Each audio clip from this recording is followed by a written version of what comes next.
Peut-être que tu as entendu beaucoup de bruit autour de cette plante, ou tout simplement que tu ne connais pas ses nombreuses vertus, et c'est normal, je peux tout à fait le comprendre, on sait très bien que c'est un aliment qui a une mauvaise réputation. Salut tout le monde, c'est Olectif, bienvenue sur cette nouvelle vidéo. Aujourd'hui on va parler des bienfaits de l'ail qui fait office de remède naturel. On dit qu'il donne une haleine de phoque, qu'il est difficile à digérer et qu'il donne des ballonnements. C'est une plante qui provient de la famille des Alliacées et qui va avoir un puissant effet protecteur sur ton organisme. Au niveau des chiffres, c'est plutôt impressionnant. On a 800 kg d'ail qui sont produits chaque seconde, ce qui représente un total de 24 millions de tonnes chaque année. Il faut savoir qu'elle est très ancienne, elle est utilisée depuis plus de 5 millénaires et elle est d'origine d'Asie centrale. Elle s'est progressivement répandue à travers l'Europe par l'intermédiaire des nomades et en Amérique grâce aux explorateurs. Et avec le temps, elle a bien su s'adapter à tout type de climat, ce qui fait qu'à l'heure actuelle, c'est l'une des plantes les plus commercialisées et cultivées au monde.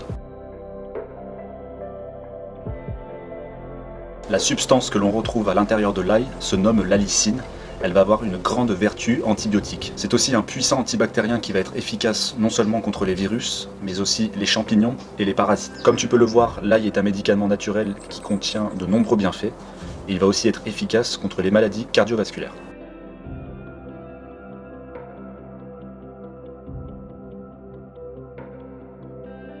Les problèmes de ballonnement viendraient justement du fait que c'est lorsqu'on en consomme trop cru. Pour éviter des infections au niveau de l'estomac, tu peux par exemple la cuire à moitié. Et la mauvaise haleine proviendrait surtout des éléments qui composent la germe.